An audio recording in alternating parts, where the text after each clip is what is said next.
Erin Kamanaki, and joining me today is Bonnie Watson and Ethan David, and we are here to talk about using WeWillWrite for feedback. So these teachers here, we've got both elementary and high school representing tonight to talk to us about how they really blend WeWillWrite for feedback for students. So Bonnie, Ethan, and Ethan, I think you're muted, so if you'll just unmute yourself. Can you guys tell us a little bit about yourself, where you're coming from, your experience in education? And Bonnie, we'll start with you. All right, my name is Bonnie Watson, and I teach fourth grade in Texas right now.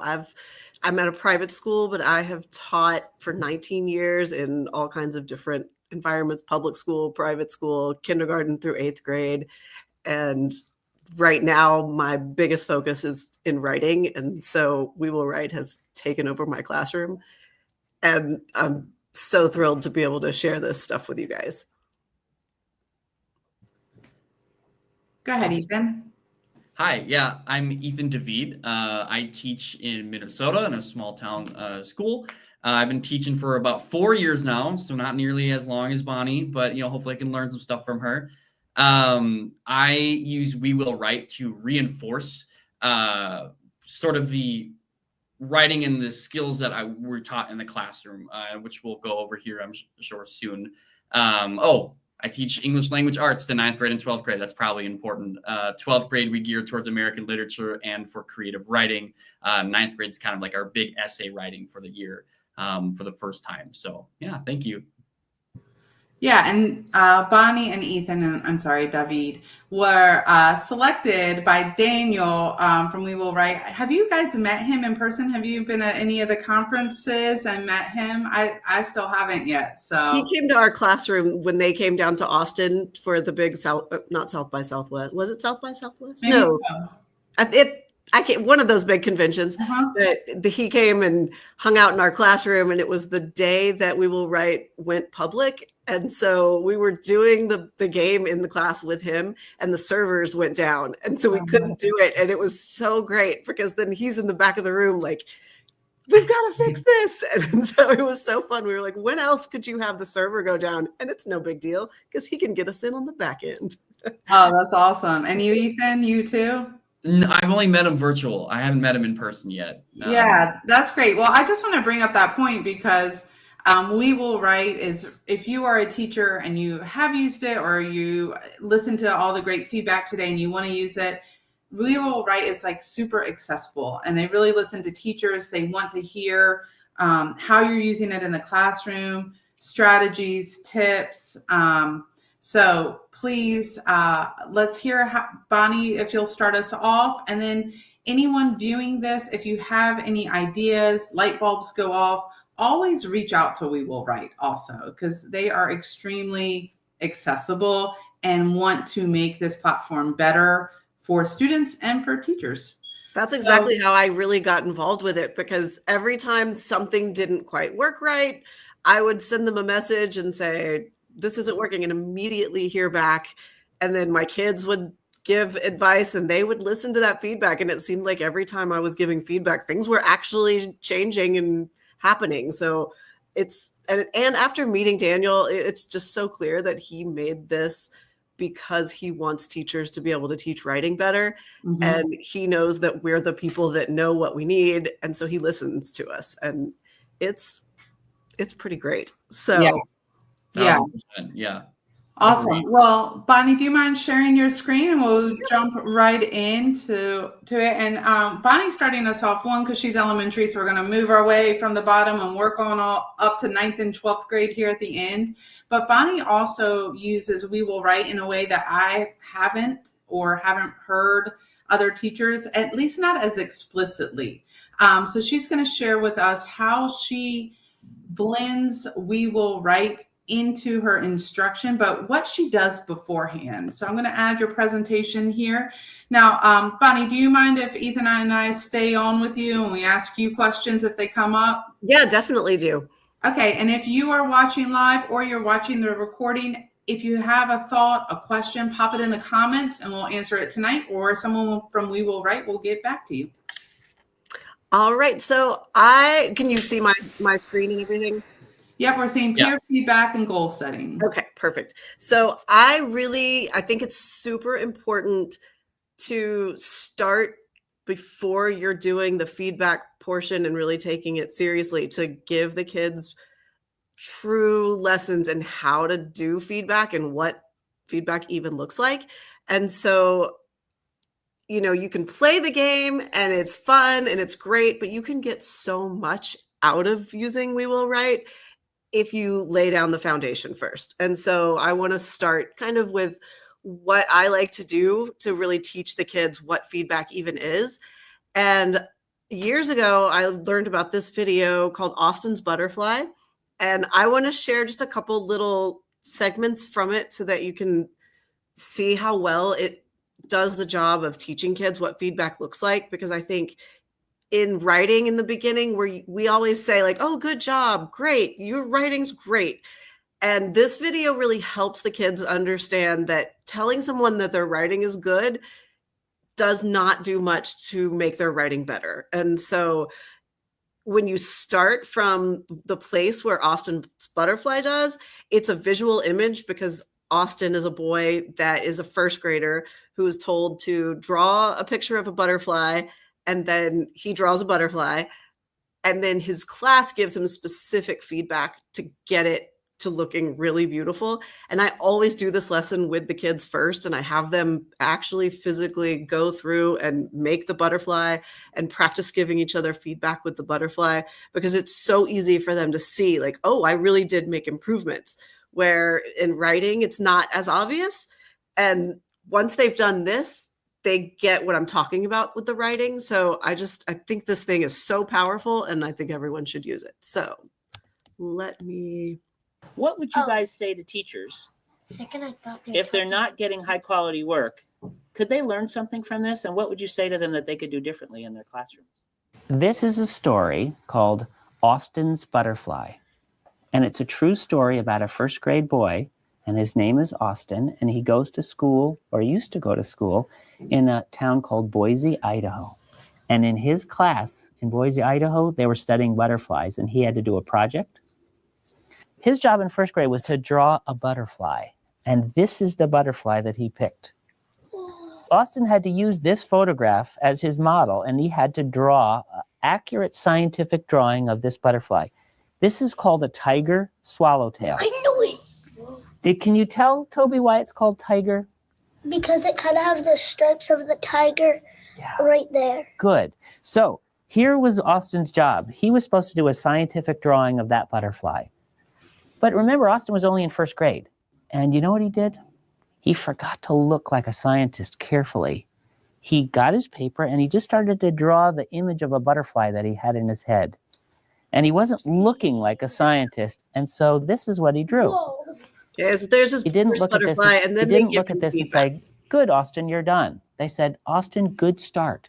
Now we can start giving you critique so you can do a second draft and make it better, and a third draft and make it better, and you can make it much, much closer to this. And he was ready to go. All of the first graders in his critique group sat on the floor like you guys are, and they decided to split their advice into two kinds. First, just the shape of the wings.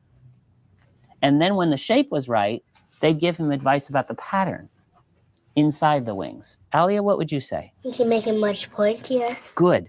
These wings could be much pointier. Who else would add something? Atak, what would you say? How about the angle? Because, not to be mean about the angle, it's just not exact. So okay, so show me. Come on up here, Atak. Show me where. I really like it because it helps them with what is and specific like feedback. Atak was saying, And then I want to show how far he comes. Okay, why don't you? You did. He's good at it. He is so good. And then they said, Austin, you're ready for color. Really? Let's look at his last draft. And what do you think? And so, okay, let's see. I think oh wait, no, I go. There we go. I just love this because then you're able to tell the kids, when you were able to show Austin that he needed a longer wing, that's the same thing you're doing in your paragraphs. You need a longer sentence. You need to expand your sentence. You need to add figurative language and things like that. And so it really eases them into how to give strong feedback. And since I've started doing this, it has kind of been a game changer for the feedback that my kids do give each other. And so then I'm going to share, and I believe these links should all be somewhere, but the next thing that I like to have them do is set themselves a writing goal before we start playing the game.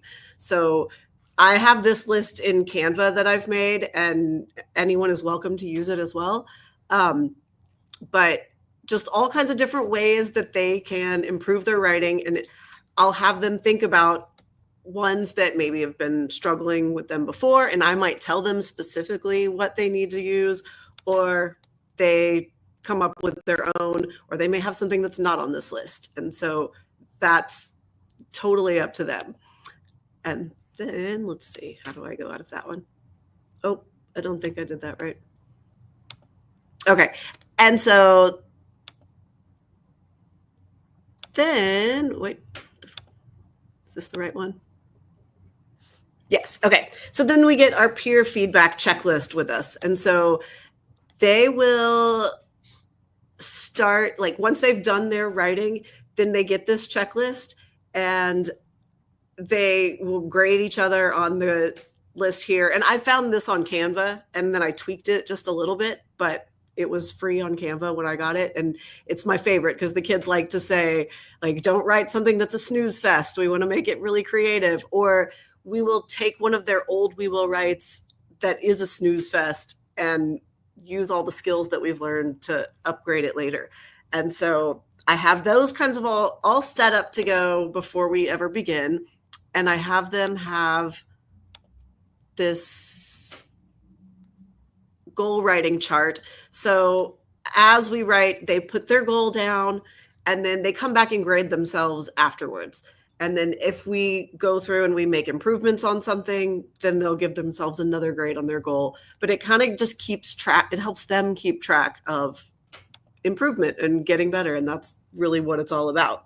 And so every time we do the game, then we review like all the expectations of writing. So maybe we have a goal, like everyone in the class today has to put a subordinating conjunction in their paragraph, or everyone has to have some kind of opposing opinion in their paragraph. And so in order to get the class to vote for yours, you better have that in there. And that really helps with the feedback piece as well, because then they know that they're looking for something specific, and that can help encourage them going from that way. And then I wanted to also include that, let's see, let me open this up. I could probably go a couple different ways with this, but when we were doing our opinion writing piece, this was so helpful for the feedback because the kids were starting their new paragraphs, and I really wanted to be able to see if they had a good hook and if they had a good topic sentence. And they were doing it on WeWillWrite because I'd made my own teacher one that would have exactly what I wanted them to do. But I also wanted them to be seeing and hearing everybody's, so that they were all getting a lot of feedback and they were all being exposed to a lot of different ideas. And so they play so often that it was okay to not vote every time. So, and then they actually get excited and ask to do this sometimes. So we won't vote on them. I'll just X out each one as if we were saying that one can't be part of the voting, just so that they can see it and we still just like have a discussion for people getting feedback. And so I wanted to share this example because we had, first you have to have your hook, and it had to be a quote. And so then you had to have your strong opinion.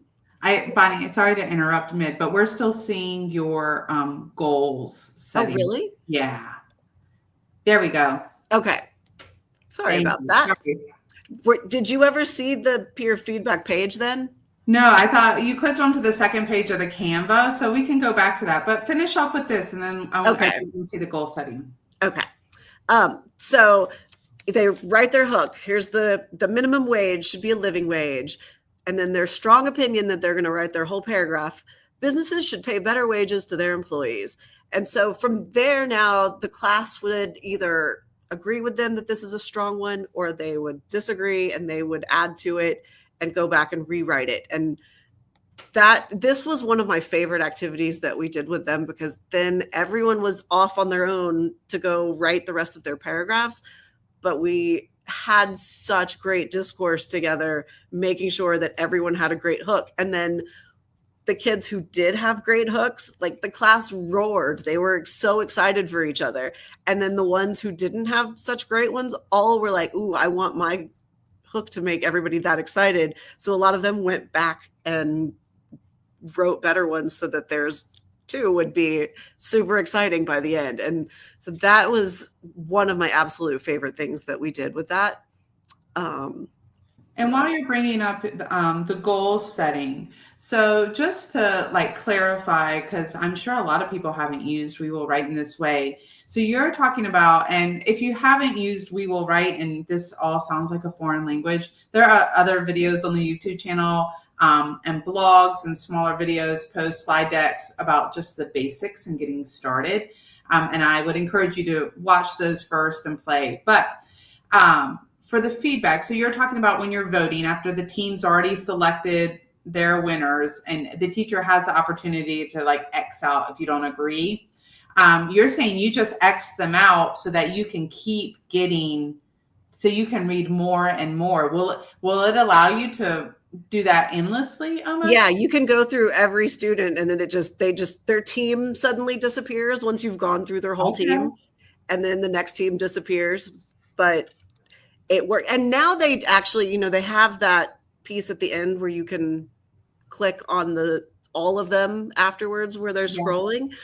But the kids really enjoy doing it this way. So I like that, because you don't always want to make it a game where you only see 4. You really want to spend that time looking at students. And sometimes as a teacher, you feel like, are they really voting on the strongest one? Exactly. And fourth graders are not. They're often voting on their friends. Yeah. So it's anonymous, but they're whispering they're a lion across the room. Exactly. Yeah, okay, I love that. That is something new that to be shared. So thank you for clarifying that. Definitely. So do you see my writing feedback one now? Yep. And you couldn't see it before? No. Nope.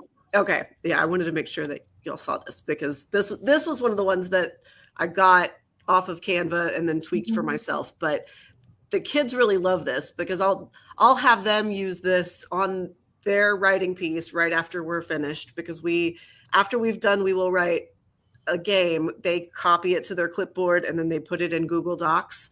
And I have a Google Doc open for every lesson that we do.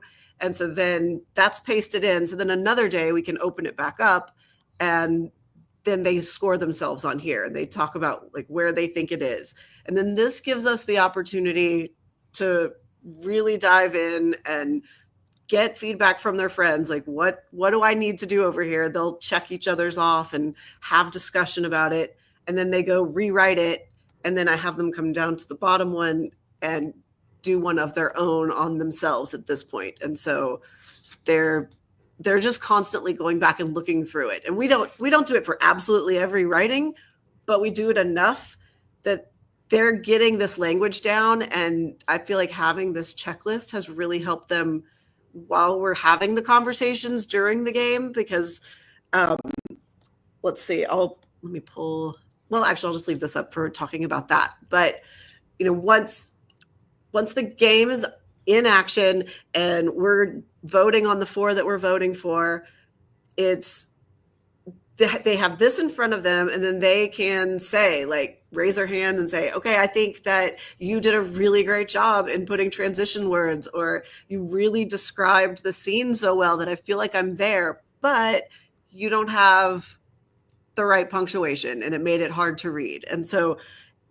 I stress to them that I want to hear both kinds of feedback, because they know that if we just keep telling them that it was great, they're never going to go anywhere else on this level of improvement. And so they get it, and but you really have to train them for that, so that they don't get their feelings hurt, or they don't feel like they're hurting someone's feelings if you tell somebody that your writing doesn't make sense.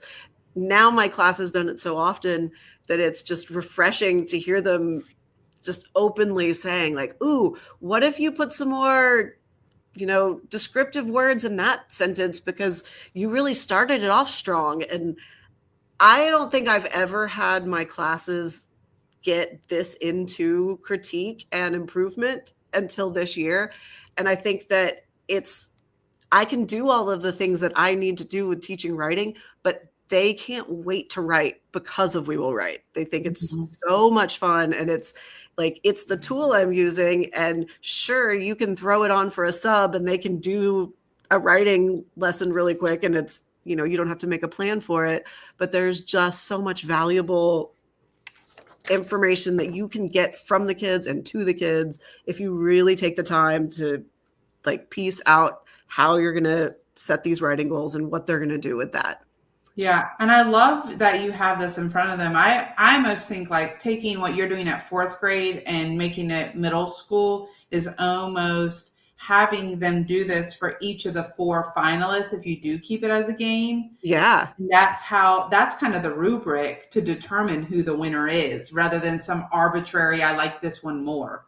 Yeah, that's trying true. to remember the conversation, because there are times with a little longer of a response that I'm like, do you guys remember what choice A said? Do you remember why that one was strong or weak? Because by the time we get to choice D, if we've had rich conversations and we are playing it kind of gamified, it is hard to remember. So I love that. And now I'm going to take something like that and simplify it and make four. Okay. Now let's look at A, B, C, and D, and compare where they were more creative or more language, and, kind of have the rubric for each in front of them. Exactly. Oh, and then see, I love this, talking it out, because then you get even more ideas. Like if you had something like that laminated, then they could just have a dry erase marker and they're constantly doing that while they're playing. I think that takes a little time, one time. And I'm all for using the same rubric throughout the year and maybe just adding to it, So maybe you start with creativity in the first weeks of school and you're focused on creativity and what makes something creative. And then you add a second box, Then we look at language, or then we look at organization. And so you start with a 1-point rubric and get up to 5, but you're never changing those 5 points. And then, and then you laminate it and you never have to do it again. Exactly. I'm glad we had this little talk. I like that idea for next year for sure.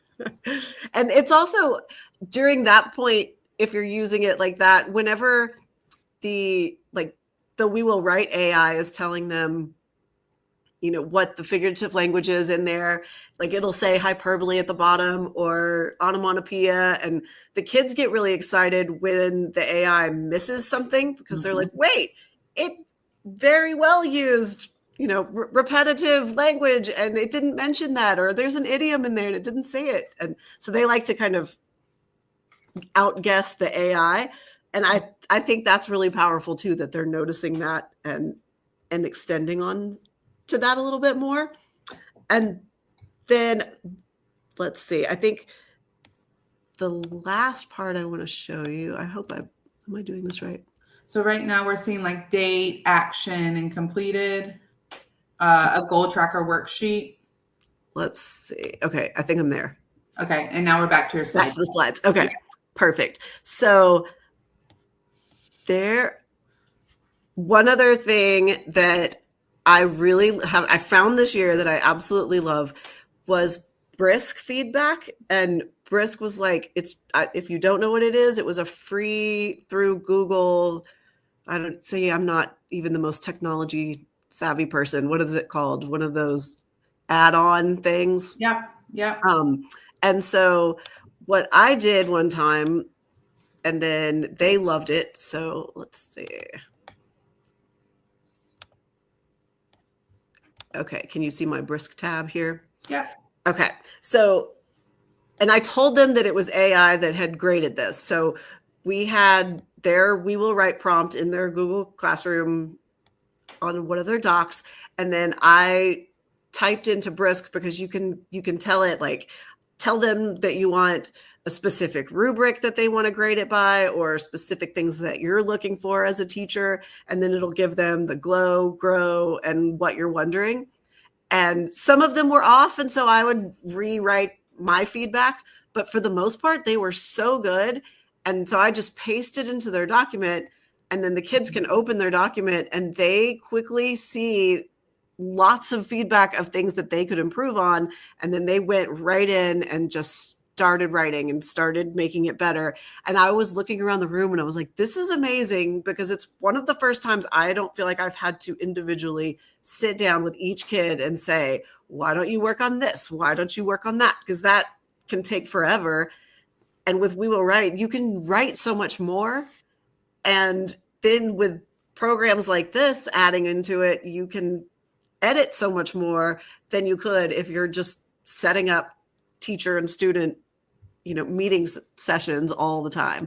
And so that thing I just absolutely loved. And I haven't used it as much because I just kind of discovered it pretty recently, but I want to take advantage of that even more. Yeah. And then my last part that we just got off of, we did all of our end of the year conferences, and they were student-led conferences. So the kids were able to show their parents everything that they had learned. And my favorite thing for each conference to show was on their before and afters. So we took a WeWillWrite passage that they had written back in October. And then I said, I want you to here we go. I want you to take that passage that you wrote back then and now use all of the strategies that we've used all year and make it better. So they had this amazing example to show their families. And so let's see. Okay. Can you see Yeah. Okay. I want to find, there's one in here that just makes me. Dear Mrs. Valensky, Well, I am so sorry. I'm I'm so regretful of this Hold on. mistake. I did not turn in my homework. You still hear me? First of all, Yeah, I did we it at can my hear house, you. I but don't know then if my you brother can was turn in a up the whirl this volume. morning and I accidentally don't know grabbed it why and it's put it in his talking. backpack. Then when we got in the car, we got a flat tire. There you go. Okay, hold on. Okay. Is it not speaking anymore? No. Okay, that was very annoying. Let's see.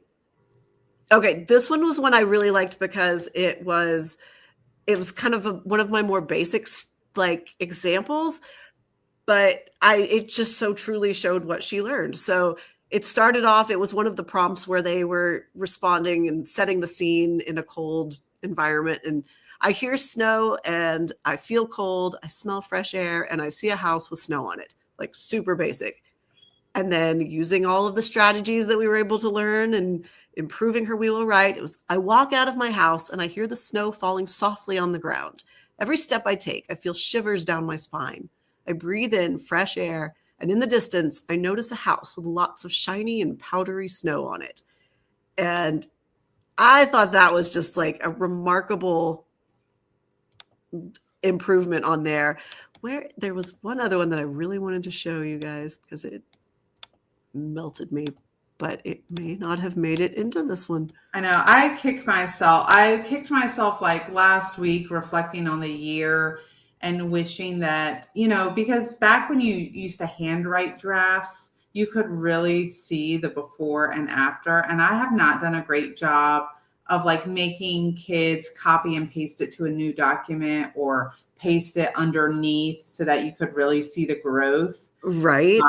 And that is something. So this makes me even more jealous that you've done this and that it's out there and for parents to see. It was so powerful. Their parents every time were like, what? And then they were able to stand in front of them and tell them what strategies they use to make their writing better. And because we've talked about it so much, which is 1000% because they're doing so much feedback by every time we vote on a different paragraph, that they get it and they love it and they're inspired by it. And so I thought this one was really great, especially for a fourth grader. So a hot air balloon is taking off behind a house. It and the house are surrounded by trees. It is a clear day, so the hot air balloon should have a good flight. Then we learned about dead words, and he got really into that. So, like the rising sun, the kaleidoscopic hot air balloon rose triumphantly above the diminutive cottage, almost blocking out the sun. The day is warm and fair, so the tremendous balloon should have a harrow-free flight. Like, that's incredible. amazing. And that was like not with me sitting there saying, why don't you add this there? Why don't you add that there? That was fully on their own after having a very strong year of how to make my writing better. Yeah.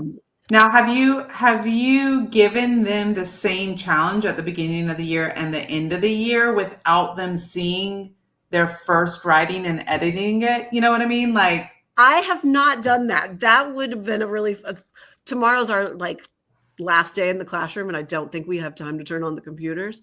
yeah. But man, I want to do that next year because that's a good idea. Yeah, so they've been editing and they've been building based on feedback, but now are you producing something stronger from the beginning and seeing what you produced originally in September, August, and then your original to the same challenge, in May?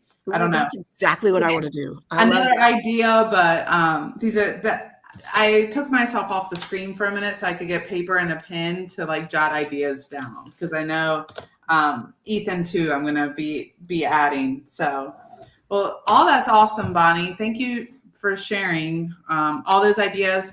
Yeah. And Bonnie has made these slides with these links, and there is a teacher deck out there. I will add it to this description of this video, but it has like other webinars, other teacher input.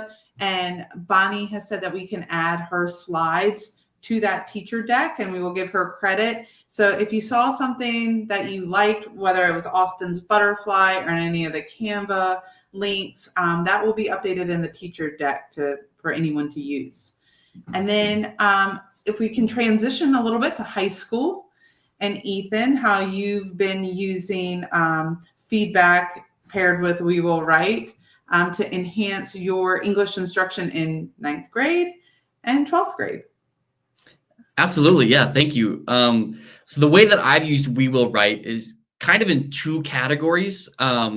So with 9th grade at the school district I teach at, 9th grade is kind of like the big year where like, this is like their first like essay, like, whoa, essay. But they've done some writing before this. They've done some other things, but this is their first, like, you're going to do your research. You're going to do the essay. We're going to big 2 pages, right? So the first way that I use WeWillWrite, I don't want to say I call it more surface level, and that's just getting the practice of writing, just getting in the habit of writing. Just like in a sports team, if you're in track, you're in football, or you're in volleyball, you're going to practice your sets, your moves, all of that stuff, because that's how you get better. And I tell the kids that. I said, look, this might be challenging for some of you at the start, but trust me, stick with it. By the end, you're going to do so much better. And we have that conversation. So we try to just do some daily writing practice. That's sort of like our surface level. I'm not really engaging with like the lesson planning, but I do take it beyond that. Once we're getting comfortable, we're kind of getting into the essay.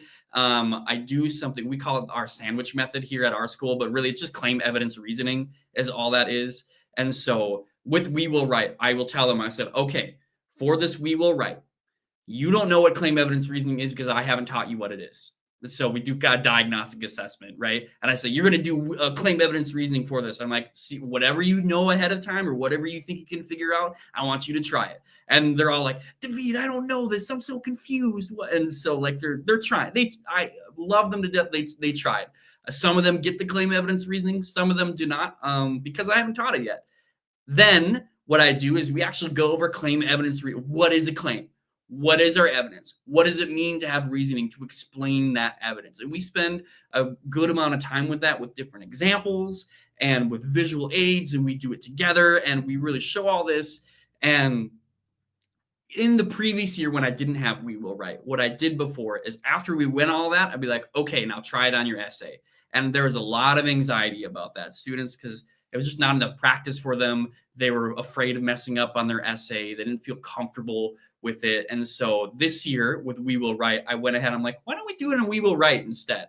So I said, okay, we're going to do WeWillWrite. I pulled up, I don't remember which prompt I pulled up, one of the ones where you had to make like an argument.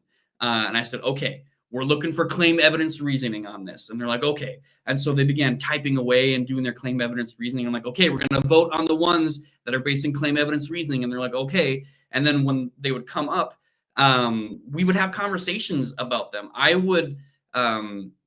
really love how, Bonnie, what you did with the showing how to have feedback. I think that's incredible. I'm stealing it. It's mine next year. Thank you.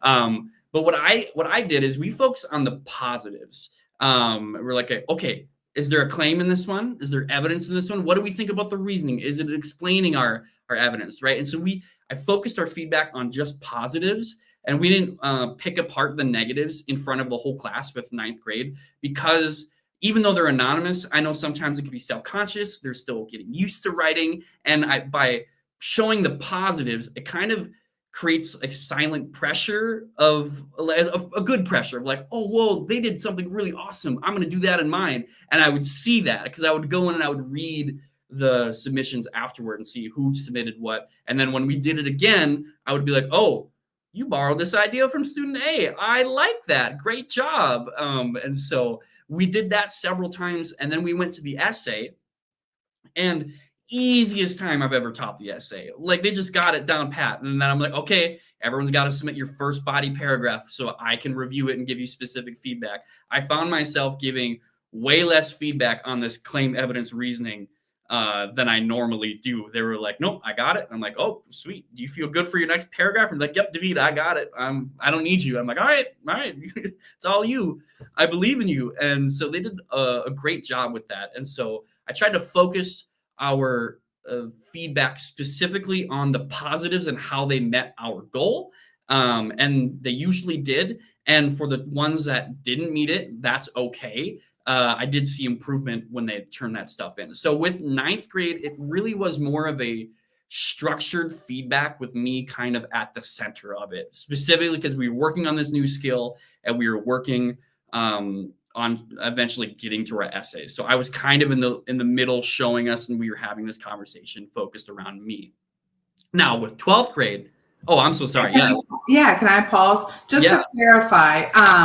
So did you set that up as 3 different challenges? So claim was a challenge that lasted 3 or 4 minutes. Evidence was a separate challenge. And then reasoning when you first introduced it the first time, or was it one challenge? All in one challenge. Okay. Yes. Yep. And I, again, they didn't always, the first time for that diagnostic one, they didn't really know what all those things were. So that's right. what I mean.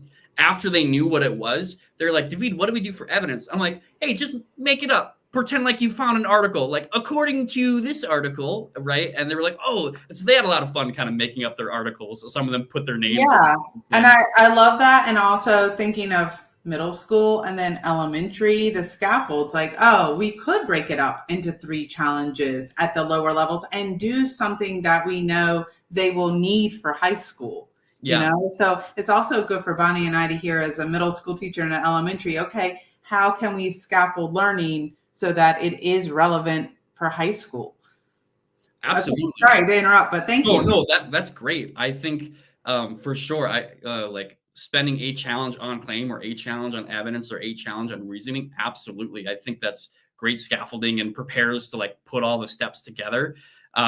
So yeah, I challenged I was like, okay, we're going to try to put it all together. And we did multiple practices in a row. So that way they could read some feedback and then readjust of like, okay, so that student did that well, that did that well. Oh, mine didn't match that. So I'm going to try it in the next one. So we try to do like 2 or 3, depending on how much time we had that day. And so with that feedback, I really saw a huge improvement with 9th grade. And it was awesome to see them grow and write like that. I would love to connect with you later too and find out more detail on how you do that exactly, so I can build on my 4th graders to get them ready for that. Yeah, absolutely. I'd be happy to chat. I'm happy to chat with anyone too.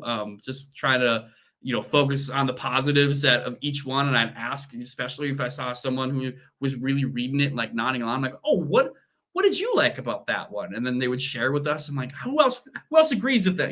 And that was really great. With my 12th graders, it's very similar. They don't need the writing practice. A lot of them are coming off of college composition. They have written a lot, but I do use it to reinforce the skills. Specifically, like I'm thinking of my creative writing off the top of my head.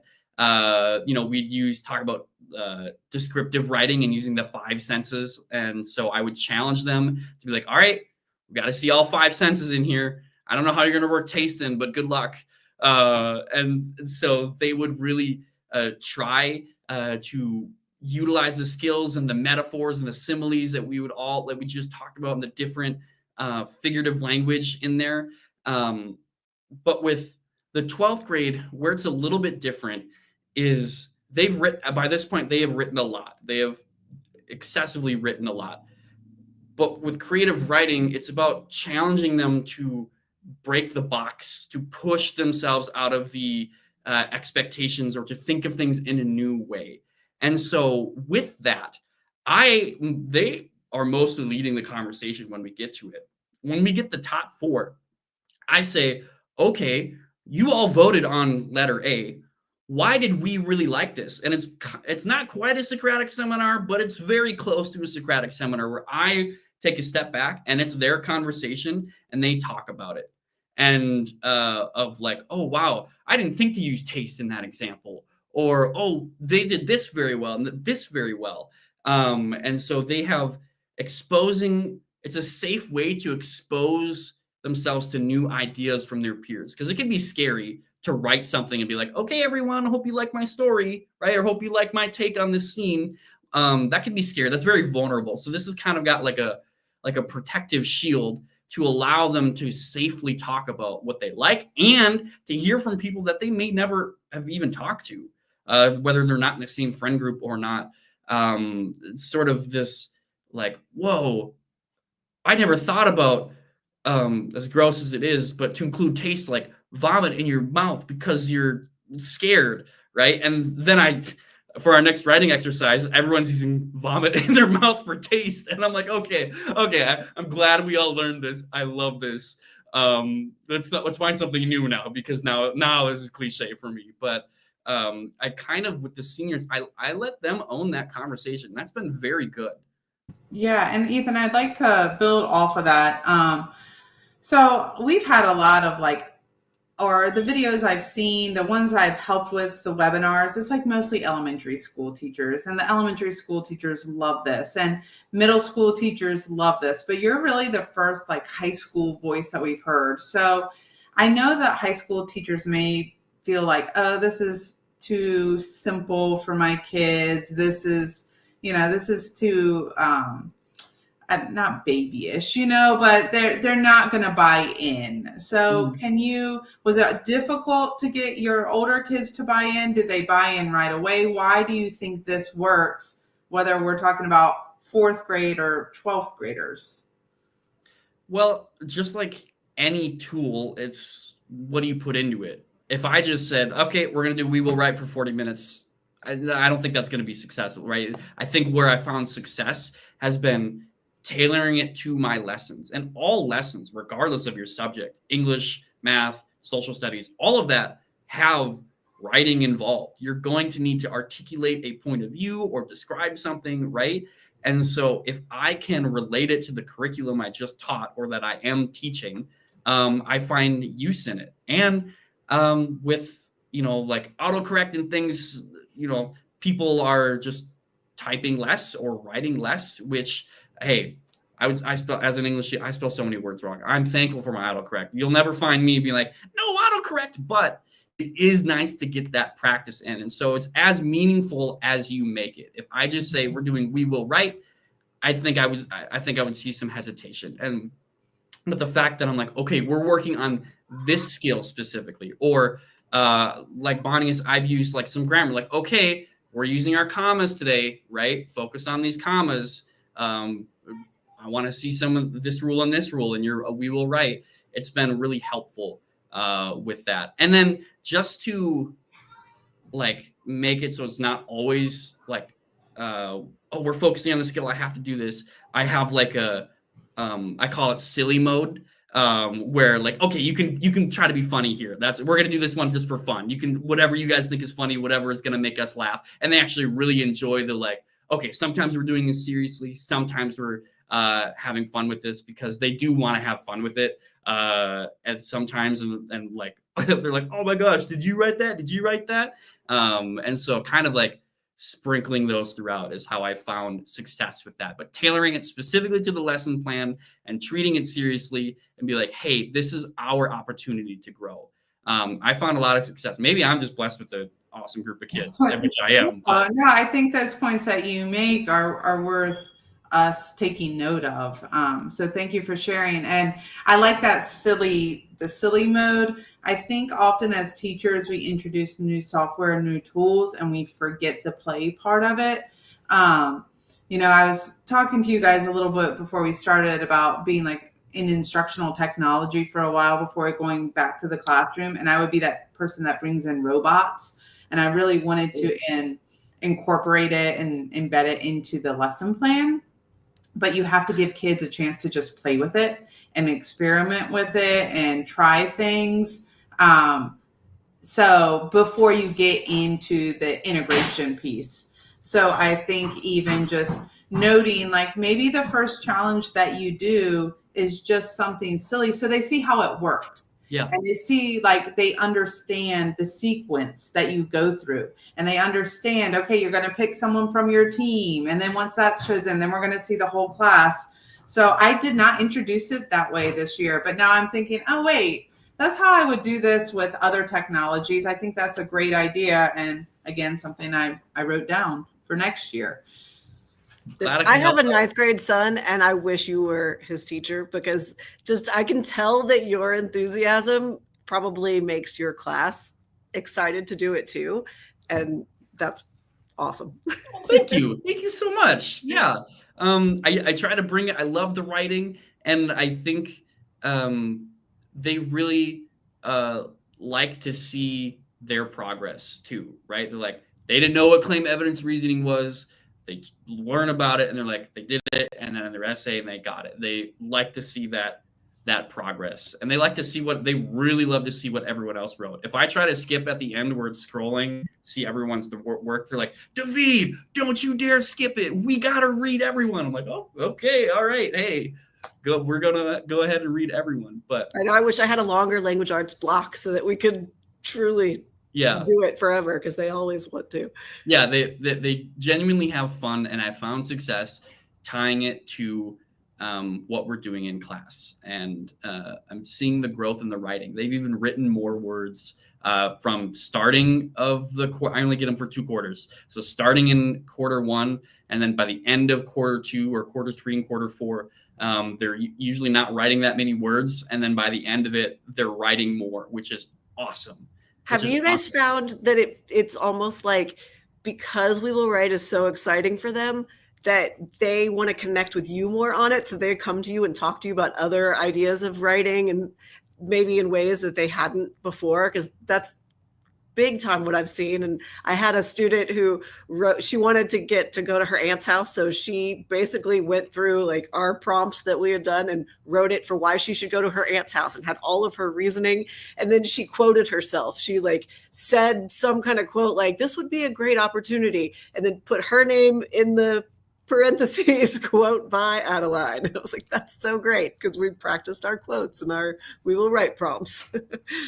Yeah, no, that's funny. I have found that, for instance, we read the Hunger Games this year. Mm-hmm. And so writing a response off of the Hunger Games using evidence can be fairly dry to students who aren't typically engaged in the writing process. But using WeWillWrite to break it apart and look at others' work along the way really helped out, keeping them engaged and motivated and wanting to make it stronger.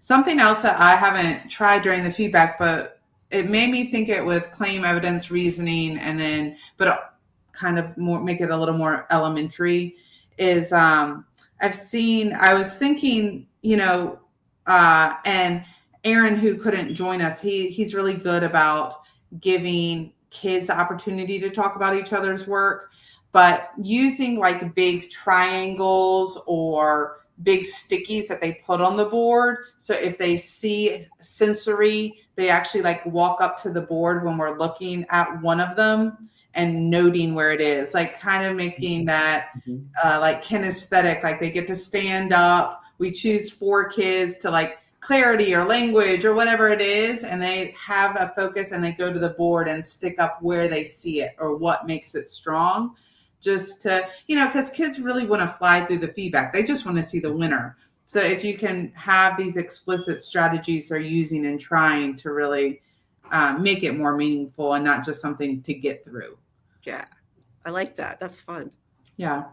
Well, any final thoughts that you want to leave us with here? My takeaways from you guys, I too am going to steal the idea, like either Austin's butterfly itself or something like that. And I might even have my kids draw something and then try and enhance it, like doing different iterations. I like that. Bonnie, from you, I took away just like keeping Xing out and reading all the kids' responses. Like that is something new I have not done and I'm going to do. And then the rubrics, like looking through with the feedback, having it right there in front of them. And now we'll combine the ideas with the lamination. And then with you, Ethan, like the idea, again, getting in the habit is how you get better, and focus on the positives, because I think we always want to like, how can we make this better? How can we make this better? Rather than looking through the different lens of this is great. Like you're doing this really well. This is strong writing because of this.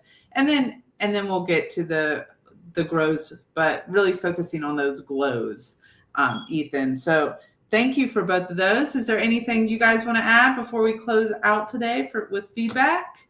No, I love that I've gotten to get so much out of this from you guys too. I think this was a lot of fun. Yeah, absolutely. Yeah. I think I said everything I needed to say. WeWillWrite's awesome. Great tool to use in the classroom. I've already seen them grow, which is amazing. And it's incredible. Yeah, well, let's keep on trucking through the end of the school year. We're all almost there. Thank you guys for taking your time out today. And again, if you are not viewing us live, but you're watching the recording, please, if you'd like, leave a comment in the description of this video and someone from WeWillWrite will get back to you. I will also be leaving the teacher deck with some more blog posts, the resources Bonnie shared today, and resources that have been shared in previous videos. So thank you all and have a good night. Bye. Thank you. Bye. Thanks.